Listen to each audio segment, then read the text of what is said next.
O tema de hoje é o livre-arbítrio contrair a soberania de Deus. Diz assim, Paulo: por isso, o pendor da carne, a inclinação da carne, é inimizade contra Deus.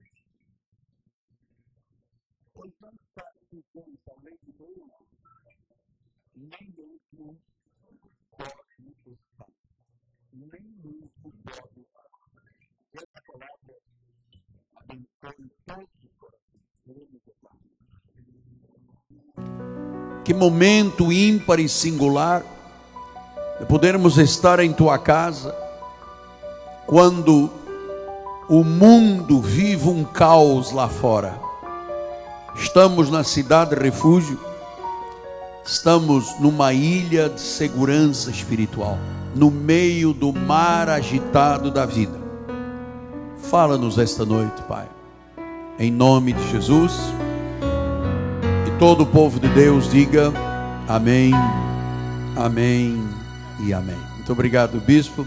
Meu carinho, meu amor à minha esposa, nossos filhos estão participando na nossa residência. Os meninos vão começar a ter provas e a minha esposa tem que cuidar dos dois filhos que precisam de estar sempre com a atenção da mãe, em especial para a questão dos estudos. Meus amados irmãos, minha família, santos preciosos, povo eleito, selo do meu apostolado, meus filhinhos em Cristo Jesus.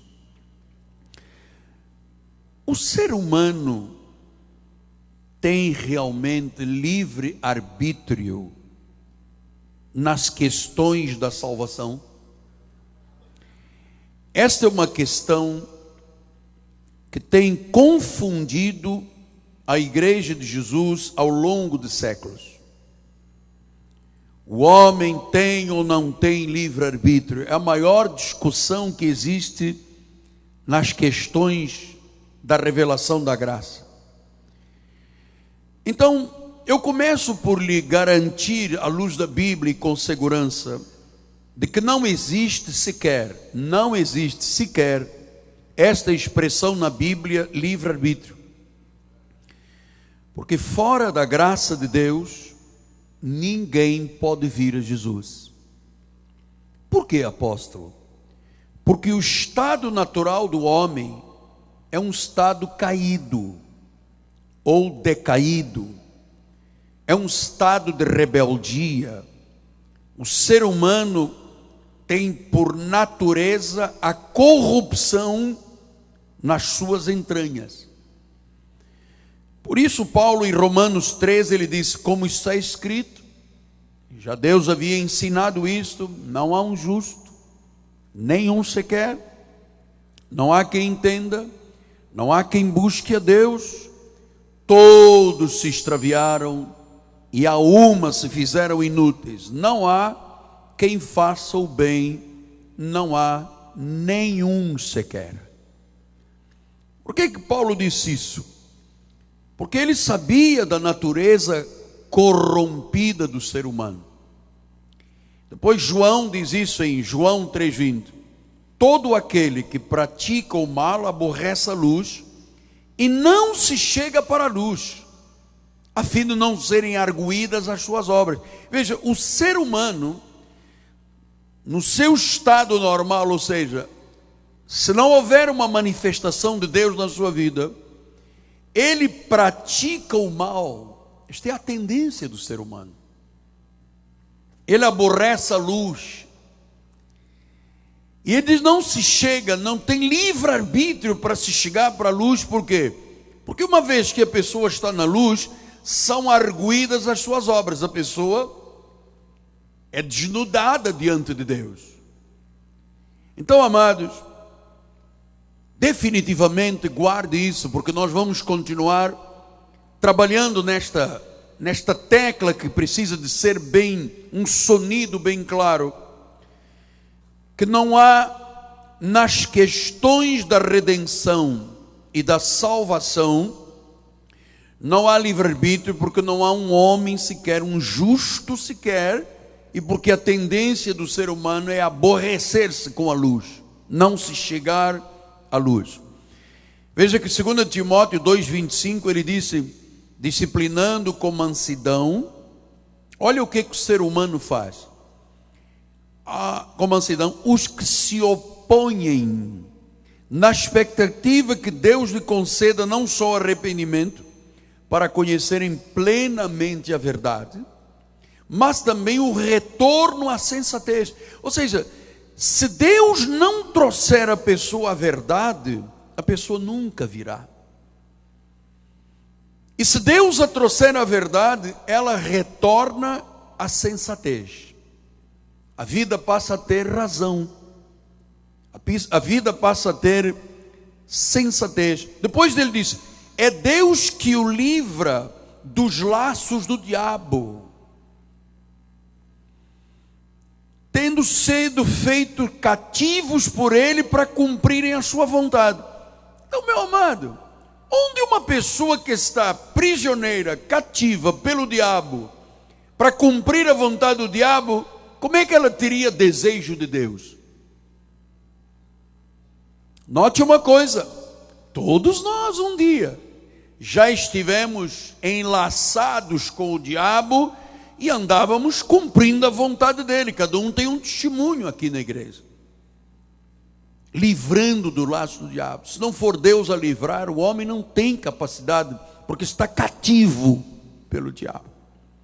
1 Coríntios 2,14, o Senhor chega a dizer que o homem natural não aceita as coisas do Espírito de Deus porque lhe são loucura.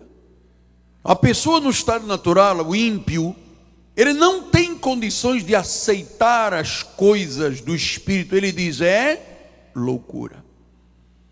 E diz a palavra, também não pode entender, porque elas se discernem espiritualmente. Quer dizer, não há uma pessoa que de livre e espontânea vontade diga, eu vou entender as coisas de Deus, porque ela está cativa, está amarrada, está presa nos laços do diabo para fazer a vontade do diabo nesta terra.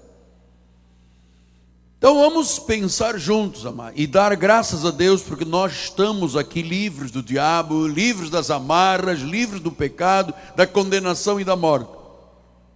O homem por si só é incapaz, ele não tem força, é impotente espiritual, é hostil às coisas de Deus. É que nós que já estamos na igreja, alguns aqui têm muitos anos, como eu, 40 anos de obra espiritual, a gente nem se lembra mais como é que era o nosso passado. Aqui cada um tem uma história para contar. Como é que o inimigo te levava, alguns a beber, a fumar, a adulterar, a roubar, a dançar, a pular, a bailar? Oi, cada um de nós tinha uma história. Estávamos realmente nos laços do inimigo. Idolatria, feitiçaria. Então o que Deus faz para o eleito de Deus? Em João 6,44 ele diz, ninguém quer dizer o quê? Ninguém pode vir a mim se o Pai que me enviou não o trouxer, e eu o ressuscitarei, eu o salvarei eternamente. Não existe essa coisa de que o crente é salvo, mas ele, como dizem os americanos, né? Há um backslide, ele escorrega para trás. Não há escorregão para trás. Uma vez salvo, ele diz, eu o ressuscitarei, no último dia você está garantido, está selado para o dia da redenção. Mas se o Pai não o trouxer, alguém pode vir? Nós teríamos forças no meio desse laço todo do diabo para dizer assim, eu vou para a igreja, decidi por mim. Não é possível. Então, quanto à redenção, quanto à salvação, o ser humano é incapaz. Talvez você diga, mas apóstolo, eu não posso escolher o que eu quero comer, o que eu quero vestir, o que eu quero estudar, a forma como eu quero viver, eu não posso escolher. Pode. Eu estou lhe falando nas questões da redenção, da salvação. Se eu quiser escovar os meus dentes com Sensodyne, Sensodyne, com Colgate, com o que eu quiser. Eu hoje estou usando um terno caque, amanhã posso vir com um preto. Não tem essas coisas da liberdade do ser humano. a capacidade de escolha, de decisão, o ser humano tem. Imagina, senão seríamos irracionais. Mas quanto à salvação, não. Porque a vontade de Deus é que é soberana. Por isso, Efésios 1:11, a palavra do Senhor diz: nele digo, em Cristo, no qual Cristo fomos feitos herança, predestinados segundo o propósito daquele que faz todas as coisas conforme o conselho da sua vontade. As coisas são feitas segundo a vontade do Senhor. Então nós estamos aqui por quê? Pela vontade de Deus. Nós somos salvos por quê? Porque Deus teve vontade de nos salvar. E se Ele teve vontade de salvar, nós não éramos lobos, nós sempre fomos ovelhas, nascemos ovelhas. E no tempo que Deus determinou, Ele nos fez ouvir a sua voz e entender os seus planos. Nós temos tímpano de ovelha. Nós temos um tímpano capaz de entender a voz de Deus. Diz que é segundo o conselho da sua vontade. Não é de um homem. É a sua, é dele. Então, pastor, como é que a soberania de Deus e a liberdade do homem podem conviver? Olha, o Macedo manda quebrar, hein? Então nós precisamos de reconhecer a grandeza de Deus, a soberania de Deus e a incapacidade do homem se salvar. Salvação não é um verbo reflexivo, não sou eu que me salvo, seria impossível. Porque Jesus está mostrando que ninguém vem a Cristo sem a sua graça maravilhosa. Nossa vontade é inimiga, a nossa vontade, a nossa carne é inimiga de Deus. Romanos 1:18-20 diz assim: a ira de Deus se revela no céu contra toda a impiedade e perversão dos homens. Já viu? O ser humano, a tendência dele qual é? Impiedade, perversão, trocam a verdade pela injustiça. Essa é a tendência do ser humano. Depois no versículo 19 ele diz: porquanto que de Deus pode conhecer é manifesto entre eles, que Deus lhes manifestou. É Deus que tem a soberania, porque os atributos invisíveis de Deus, assim como o seu eterno poder, a sua própria divindade, claramente se reconhece desde o princípio do mundo, sendo percebido por meio das coisas que foram criadas. Tais homens são por isso indesculpáveis. Por que são indesculpáveis? Que o ser humano não tem capacidade de dizer eu quero Deus de livre vontade, porque a tendência dele é trocar a verdade pela injustiça. Agora veja o que João disse, porque é muito importante isso aqui. Você tem que estar seguro, você não pode temer o que a graça de Deus lhe ensina. João 3:19-20 diz assim: o julgamento é este, que a luz veio ao mundo. Olha como é que é verdade a não existência do livre-arbítrio. Os homens amaram mais as trevas do que a luz. Quer dizer que a tendência do ser humano é amar mais as trevas do que a luz. Por isso é que você faz um show do Rolling Stones, você leva 1,5 milhão de pessoas. Um culto, você põe 500 pessoas. Porque a tendência do ser humano é amar mais as trevas do que a luz, porque as suas obras eram más. As obras do homem que não tem Jesus, da mulher que não tem Jesus, são más, porque o ser humano, na sua tendência, ama mais as trevas do que a luz. Depois no versículo 20 ele diz: todo aquele que pratica o mal aborrece a luz e não se chega para a luz, a fim de não serem arguídos de suas obras. Ele não se chega. Se o pai não o trouxer, ele não se chega. Não se chega. Então Martinho Lutero, o grande reformista da igreja, em 1525, lá em Augsburgo, na Alemanha, quando ele defendeu as 95 teses da reforma, ele disse: o homem, nem um dedo ele levanta para a sua redenção. pela sua vontade própria, nenhum dedo ele levanta. Então ouça, meu amado, o debate do livre-arbítrio foi central na reforma protestante. O conhecimento desta verdade é que nos difere da lei e do catolicismo. O que é que a Bíblia deixa claro?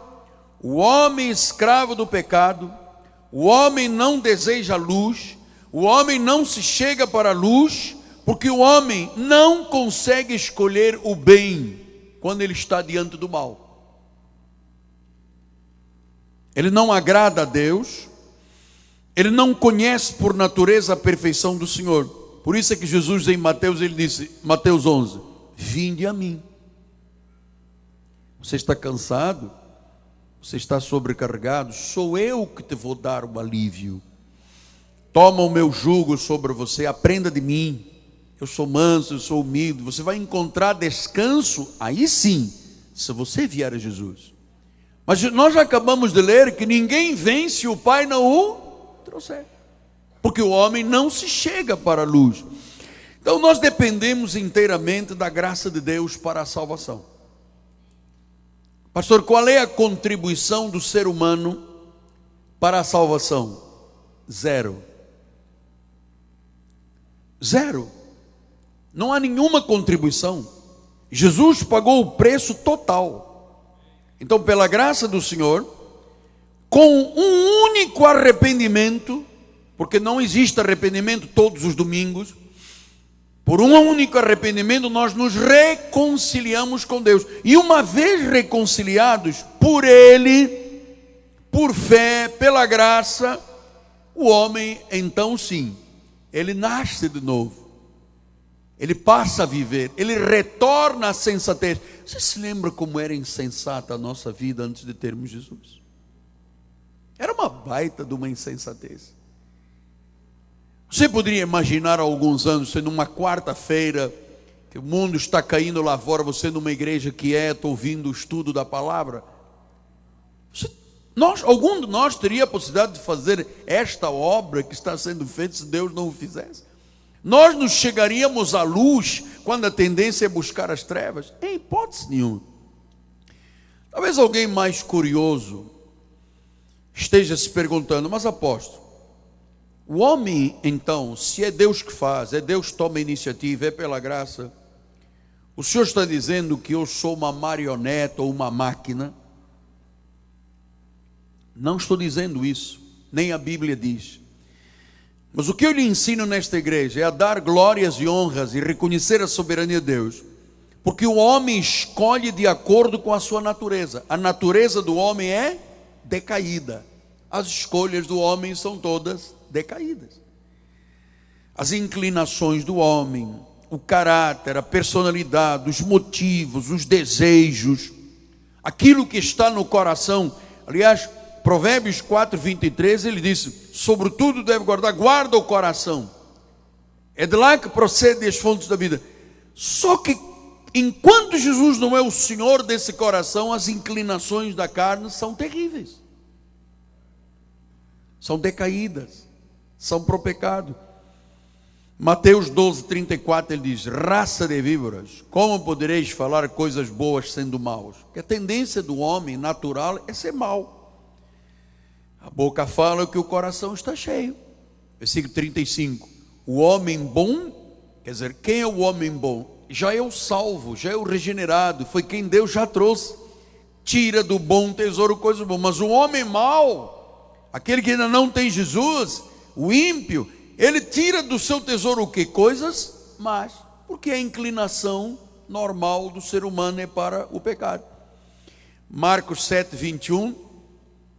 Ele disse, porque de dentro do coração dos homens é que procedem os maus desígnios.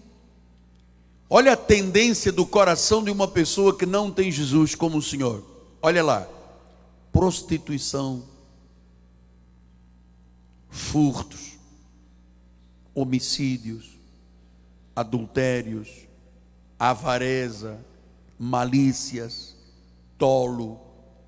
A pessoa faz o mal sabendo que está fazendo mal, assume o risco e as consequências. Dolo, lascívia, invejas, blasfêmias, soberbas, loucuras. Ora, todos esses males vêm de dentro e contaminam. Então, você percebeu o que é um homem sem Jesus? Escravo da sua natureza. Escravo da sua natureza. Os males que contaminaram o homem o fizeram escravo da sua própria natureza.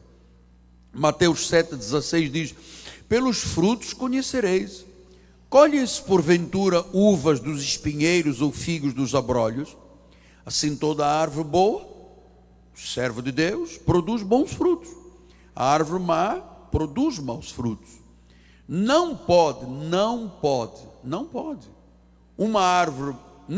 uma árvore boa, um salvo, produzir frutos maus. Nem uma árvore má, o ímpio, pode produzir frutos bons. Toda árvore que não produz o fruto bom é cortada e lançada no fogo. Assim, pois, pelos frutos os conhecereis. Então é simples ver quem é um salvo e quem não é salvo. É pelos frutos dessa árvore. Fruto do Espírito é amor, bondade, misericórdia, compaixão, fidelidade. É simples ver quem é do Senhor e quem não é do Senhor. Então, a vontade do homem, a vontade pessoal, o livre-arbítrio do homem quanto à salvação é uma grande perdição. Não existe. Efésios 4, 18 e 19 diz por que não existe o livre-arbítrio. Porque o homem, primeiro, olha só, está obscurecido de entendimento, é alheio à vida de Deus, é ignorante quanto às coisas de Deus, tem uma dureza no coração muito grande. Versículo 19: os quais, tendo se tornado insensíveis. Olha como é que o homem pode ter livre-arbítrio se ele é duro de coração, é alheio à vida de Deus. Alheio quer dizer que não entende nada de Deus. Então, como ele é insensível, o ser humano que não tem Jesus é insensível, ele se entrega à dissolução, para com avidez, com desejo, cometer toda sorte de impurezas. Esta é a inclinação do ser humano. Era assim que nós vivíamos. Essa inclinação, com avidez, cometer toda a sorte de impureza. Então, o homem, o ser humano, é contra toda e qualquer ideia divina. O ser humano por si mesmo jamais se submeteria a Deus. Você quer ver como é que Jesus repreendeu lá em Mateus 7 assim: nem todo o que diz Senhor, Senhor entrará no reino dos céus, mas aquele que faz a vontade do meu Pai que está nos céus. Muitos naquele dia hão de dizer-me: Senhor, Senhor, nós não temos profetizado no teu nome, em teu nome não expelimos demônios, em teu nome não fizemos muitos milagres? Então lhes direi explicitamente: nunca vos conheci. Apartai-vos de mim, os que praticais a iniquidade. Quer dizer que há pessoas que expelem demônios, profetizam e curam, e que não é Deus a fazer. Não é Deus a fazer. Jesus disse isso: aparta de mim, isso é iniquidade. Amado, ouça, não deixe que ninguém brinque com a sua vida. Eu às vezes fico estupefacto com as coisas que as pessoas me passam no WhatsApp, no SMS. O que tem gente simplesmente brincando com a alma do ser humano, amado. Eu tenho visto coisas de pessoas se dizendo bispos e pastores e apóstolos. Amado, eu penso assim, Deus até tu desconfias, duvidas, cara. O que se brinca com as pessoas, o que se humilha as pessoas. Então, por quê? Porque a pessoa é alheia à vida de Deus. A tendência dela é aceitar a impureza. Por isso que Jesus disse: apartai-vos de mim. Agora, eu acho que este versículo, eu creio, eu não acho nada. Nem gostaria de ter repetido essa palavra. O pregador nunca diz eu acho. Você não está aqui para achar nada meu, tem que seguir a Bíblia. Então vamos lá. Romanos 6, 16 a 18. Não sabeis que daquele a quem vos ofereceis como servos para a obediência, desse mesmo a quem obedeceis sois servos, seja do pecado para a morte, ou da obediência para a justiça. Quer dizer, a pessoa ou ela se entrega como um servo e obedece ao pecado e à morte, ou ela se oferece a Deus e obedece para a justiça. Depois ele diz aqui no versículo 17, graças a Deus, eu acho que todos esta noite vamos dar graças a Deus por isso, graças a Deus. Outrora, antes de termos Jesus, éramos escravos do pecado. Contudo, viestes obedecer de coração à forma de doutrina a que fostes entregue. Agora veja o versículo 18.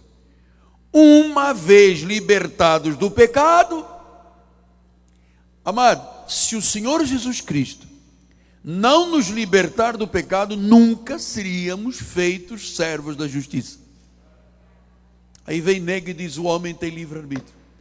Estou lhe passando hoje, deve ser já o 100º versículo que mostra a soberania e incapacidade do ser humano. Diz, nós uma vez libertados do pecado, quem teria a possibilidade de nos tirar do pecado, quebrar as amarras do diabo, tirar da escravidão, se não fosse a graça maravilhosa de Jesus? Libertados do pecado, fomos feitos por quem? Por Ele, servos da justiça.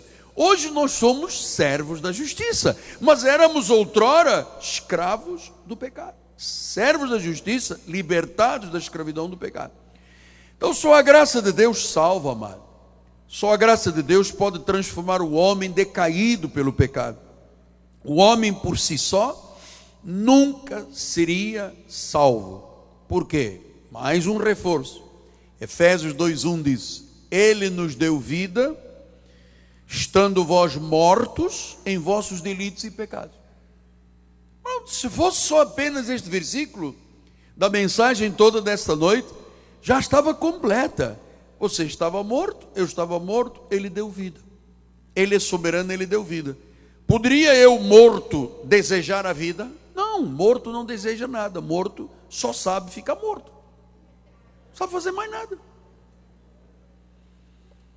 Por isso é que João 6:44 e 65 diz assim, ninguém pode vir a mim, se o Pai que me enviou não o trouxer, e eu ressuscitarei no último dia. Agora 65. Por causa disto é que vos tenho dito, ninguém pode vir a mim, se pelo Pai não lhe for concedido.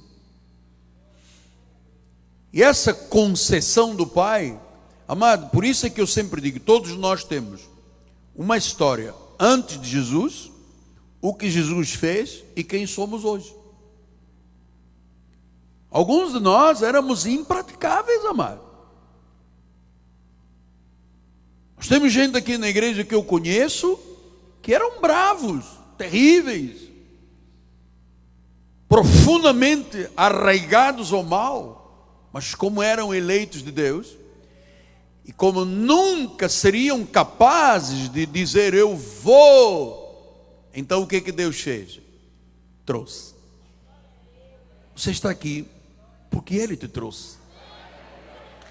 Ele te trouxe. Ele te trouxe. Então, amados, não é verdade que o homem pode ser salvo se ele quiser ser salvo. Ele é escravo do pecado. A inclinação é para o mal. Está totalmente fora das coisas de Deus. Então, o que a lei diz? Não. O homem tem livre-arbítrio, sim, porque a Bíblia diz que eis que estou à porta e bato. Oi, eu estou aqui mostrando 300 milhões de versículos e ele vem com um versículo, eis que estou à porta e bato, se tu abrir. Porque não conhece que eis que estou à porta e bato de Apocalipse 3:20. Deus está falando com uma igreja, com salvos, não tem nada a ver com salvação. A autoridade das Escrituras, ele fala isso na autoridade das Escrituras, dizem, e você já leu hoje muitos versículos, que o homem é inclinado para o mal, ele é escravo de paixões, ele é depravado. Só o Espírito Santo pode constranger um homem e uma mulher e arrastá-lo para Deus. Só o Espírito de Deus. Então Jesus veio estabelecer uma nova aliança. Jesus veio fazer o que nós não poderíamos fazer. Nós não poderíamos sequer acreditar, porque éramos escravos do diabo, estávamos mortos. Ele pagou o preço, ele venceu a morte, ele nos deu um novo nascimento, tudo isto pela graça maravilhosa. Olha o que diz Efésios 2, 8, 9. Pela graça sois salvos mediante a fé. Isto não vem de vós, é um dom de Deus, não de obras, para que ninguém se glorie. Quer dizer que não é o homem que faz. O homem não levanta nem um dedo, disse Martinho Lutero, e é verdade. João 1, 12 e 13 diz: todos quantos o receberam, então tem que receber Jesus. Jesus, o Pai traz, a pessoa confessa, deu-lhes o poder de serem feitos filhos de Deus. Quer dizer que nós não tínhamos poder de filho de Deus até ao dia em que o recebemos. Éramos escravos do pecado. A saber, aos que creem no seu nome, versículo 13. Os quais, agora vem, sabe, o grande toque de Deus, ouro sobre azul. Não nasceram do sangue nem da vontade da carne. Eu sou um filho de Deus. É verdade, mas não nasceu nem do sangue, nem da vontade da tua carne, nem da vontade do homem, mas de Deus. Foi Deus. Quer dizer que eu tenho o poder de ser chamado filho de Deus, você tem o poder de ser chamado filho de Deus. Esse poder, essa chamada, não dependeu de carne, não dependeu do sangue de uma irmã que ralava o joelho, subia no monte, ia à meia-noite para não sei aonde, falava com o demônio, ia no cemitério, brigava com os cabelos. Não depende nada disso. Nem do sangue, nem da vontade da carne. Quer dizer que não fui eu que um dia disse assim: olha, gente, hoje sim, não tem isso aqui. É Deus dizendo: hoje a minha vontade se cumpre na sua vida. Nós não poderíamos sequer acreditar. Diz que não depende da carne, nem do sangue, nem da vontade do homem. Por que não depende da vontade do homem? Porque a vontade do homem está decaída, é corrupta. Você não lê um monte de versículos dizendo: é escravo de Satanás, é servo da injustiça, a inclinação é para o mal. Então ele diz: mas de Deus. Quando você tem a humildade de se curvar diante destas verdades, dizer: Senhor, está escrito, eu sou o que sou por tua graça. Foi o Senhor que me buscou, foi o Senhor que me achou. Olha, a mim me achou lá em África, apodrecida em cima de uma cama de um hospital. Uma família grande, cheia de dinheiro, todos me abandonaram, só a minha mãe ficou do meu lado. Por isso eu tanto amo a Bispa Laura. O seu padre que vinha rezar comigo me ensinava a jogar cartas, mais nada. A única coisa que eu sabia era jogar cartas. Até desaprendi. Não sei nem hoje jogar cartas. Nunca me falou de Jesus. Chegava e dizia: Ave Maria, cheia de graça, Senhor. Nunca disse: o Deus poderoso na cruz consumou, pelas suas chagas foi. Nunca ouvi falar. Niente. Foi Deus. Então eu só posso dar honras a Deus. Ezequiel 11, 19 e 20 assim. Olha aí a soberania. Dar-lhes-ei um só coração, um espírito novo porei dentro deles, tirarei da sua carne o coração de pedra e lhes darei um coração de carne. Sabe o que é a obra da regeneração? A obra do Espírito Santo. Todos nós, por que a nossa inclinação era para o pecado? Nós tínhamos um coração de pedra, insensível. Ele disse: olha, eu vou te dar um coração novo, um espírito novo. Ele disse: dá-lhes aí um só coração, um espírito novo, porém dele tirarei da sua carne o coração de pedra, darei um coração de carne, para que andem nos meus estatutos. Quer dizer que se Deus não põe um coração e não escreve a palavra, nós não poderíamos andar nos estatutos. não poderíamos guardar os juízos, não poderíamos executar a palavra, não poderíamos.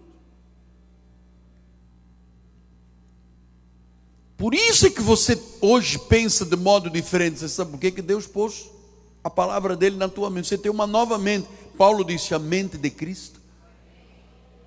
Aquele coração duro.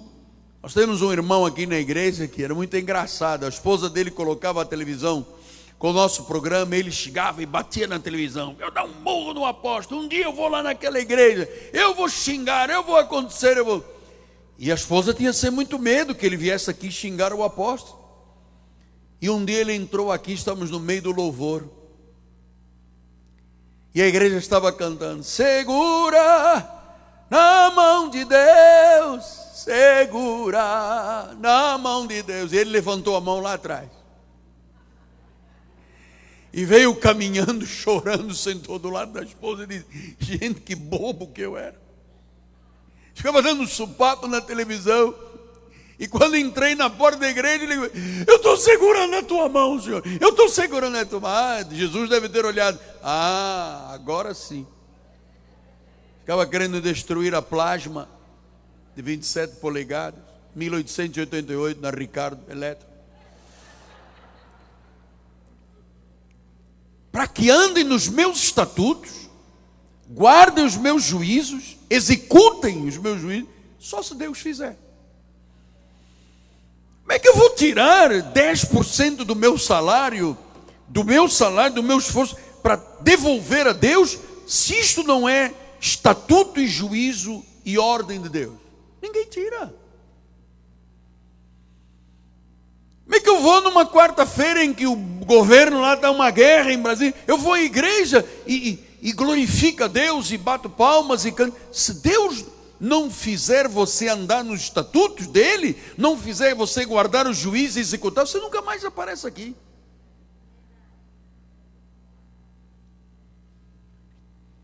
Então o livre-arbítrio do homem sem a graça de Deus é para quê, apóstolo? Para desobediência. Aí vem Deus e dá um novo nascimento. Ele muda a disposição do coração para crer e confiar em Deus.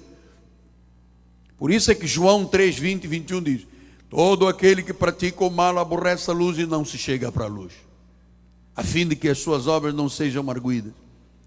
Quem pratica a verdade aproxima-se da luz, a fim de que as suas obras sejam manifestadas, porque feitas em Deus. Quem é da luz vem para a igreja, Deus o traz. Quem não é, fica nas trevas.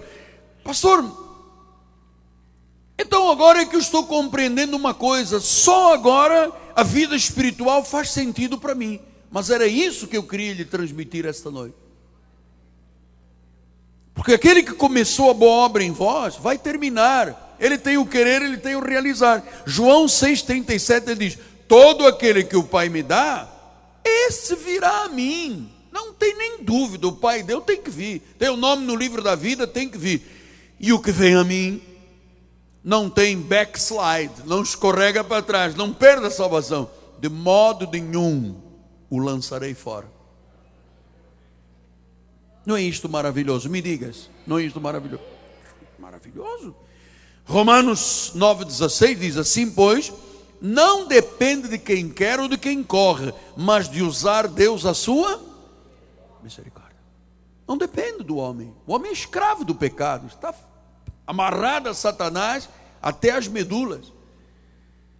Mas se Deus exercer misericórdia, João 3, 6 a 8 diz: o que é nascido da carne é carne, o que é nascido do Espírito é Espírito.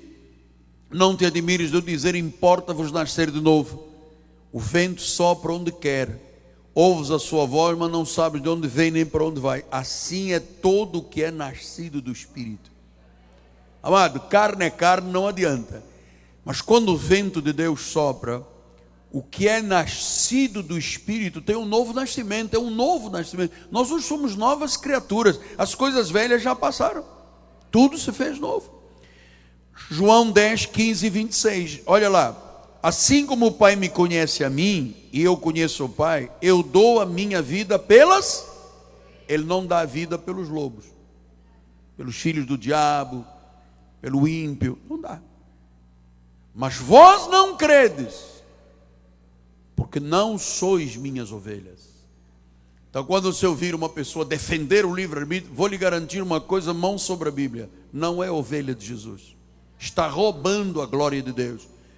Está contradizendo tudo que é pacto da graça de Deus, a soberania, a aliança, o sangue derramado na cruz.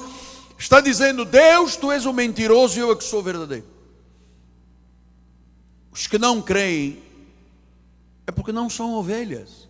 Porque Jesus diz em João 10, 27, no 26, põe primeiro 26, bispo, por favor. Vós não credes porque não sois minhas ovelhas. 27.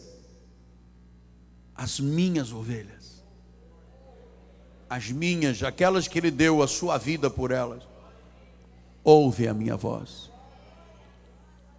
Só a ovelha ouve, o lobo não ouve. E a ovelha não ouve vozes estranhas. As minhas ovelhas ouvem a minha voz, eu as conheço desde antes da fundação do mundo, e elas me seguem. Estamos aqui à prova disso, com tranquilidade, seguindo Jesus. Não haveria nada mais importante na vida para nós hoje do que estar aqui. Não haveria. Nem se ontem tivéssemos ganho do Paraguai. Não haveria coisa mais importante. Olha que segurança eu lhe transmito. Olha que paz. Você não sai daqui pensando que o Satanás está ali atrás do teu carro para arrebentar o teu pneu, e que você vê uma sombra e que é uma alma penada. Você tem tanta segurança nesta igreja que você tem sempre o desejo de voltar. Porque você é ovelha, você ouve a voz. Você sabe que quem está falando não é o Miguel Ângelo, é a voz do Espírito Santo. É a voz de Deus para a sua vida. Por isso é que você o segue. Fora destas verdades não há salvação. Só Jesus pode salvar eternamente. E domingo continuamos. Assim seja, assim diz o Senhor. Glória a Deus. Curva a sua cabeça para uma oração final. Senhor Jesus, eu te dou toda a honra, todo o louvor e toda a glória. Eu não tenho nenhuma dificuldade, nunca tive, de acreditar que Deus é Deus, o homem é homem, que Deus é soberano, que o homem é pó, é barro.